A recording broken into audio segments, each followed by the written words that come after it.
Oh, I'm Ismael Ramos. I'm a Spanish writer. I write mainly English, which is one of the four official languages in Spain. And I'm here to represent Spain, which is the country we celebrate this year here at Kolkata Book Fest. For me, it's such an honor. Getting to know the city, getting to know you all, Spanish lovers, Spanish learners, and since today I have written mostly poetry, but in 2 weeks I'm releasing my first short story collection, so I'm quite excited about that. Yeah, it is my first time in India, and I'm glad I'm doing it in Kolkata. I'm loving the city. It's so exciting being here because everything's like an excess, a constant excess. You know, you are walking through a street and you can hear the noise, you can feel the cars speeding and you know, and it's like the food is so tasty, so spicy. Well, but it is so tasty, and getting to know like new dishes every day. It's quite exciting for someone who's never been to India, and also realizing the diversity of your culture here, because we have a little of diversity too in Spain, but not as much as here in India. And for us, India as a country is an example of how many cultures, many languages can coexist and have their own space and their own recognition. So it's like a melting pot, a little bit, yeah. And it's so exciting for me. It's an honor. I feel really lucky for being here, invited by my government. Yeah. Yesterday we tasted tandoori. Yeah, it was like there was plenty of meat and stuff. I'm not sure, and it was really spicy at the end. I was like, my mouth was flaming, but it was really tasty. And 2 nights ago, we got Indo-Chinese food for dinner. It was kind of spicy chicken with fried rice, and it was like, wow, it was amazing. I mean, I don't know where could I find that in Spain when I have to go back home, but I want all my friends to taste that. I've been writing poetry since I was like 15 years old. I started publishing when I was 22, and my poetry at first used to talk mainly about family relationships and the struggles you have to deal with when you don't fit in your family, or when you don't fulfill your parents' expectations, which happens all the time. And from that frustration, in a way, I started to write poetry. And my last poetry book, which we call something translated like light, but light, I mean not heavy, you know, light with that meaning. It's a book about the struggles of being young in Southern Europe.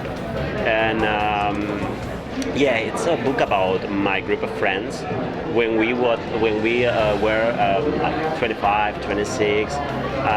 We realized that the crisis that we lived in Europe back in 2008 actually made a really strong difference between our generation and our parents' generation, and even the generations to come. It was like a point of no return, that crisis, and I wrote about that. It's kind of social political poetry, yeah, and I got really lucky and was awarded by the Ministry of Culture, and it was like, yeah, that's why I'm here now, so yeah, I'm really glad about that. The poets, we are really obsessed with finding the right word for this poem or this verse, whatever. And so yeah, every book sometimes they took like 4 or 5 years for me to write a book. Yeah, it takes a long time. And the last one, well, I will be publishing a short story collection in this month, in February, in 2 weeks. And for instance, this short story collection took me like 3 years. I was for 3 years working on it.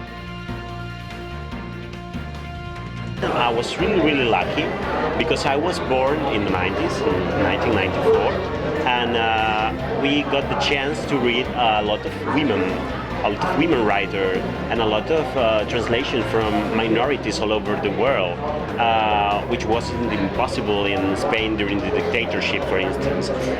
So for me, something that is really important is this opportunity, because I grew up in a country where there was equality between women and men writers. So I think that makes a really deep difference between writers my generation and older ones. And for instance, I don't know, I love Louis Gluck, which is an American poet, Wilawa Szymborska, which is a Polish poet. But both of them were awarded with the Nobel Prize. And I don't know, I love a lot of American short story writers like Amy Hempel, Lydia Davis, a lot of them. And I absolutely love, and I know she writes in English, but she's Indian, Jhumpa Lahiri. I really love her. I love her books. They are stunning. I mean, it's wow. Yeah.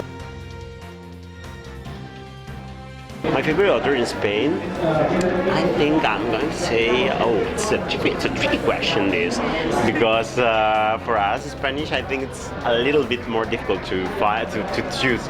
I know what my colleagues said, but I'm gonna say, in the northwest, there in Galicia, which is the region I'm from, our main figure, our main author is a woman. It's a woman called Rosalía de Castro, which wrote in the 19th century, in 1800, and it's quite singular because at that time there weren't much women writers. So for us to have it's like our own Tagore, like the main poet.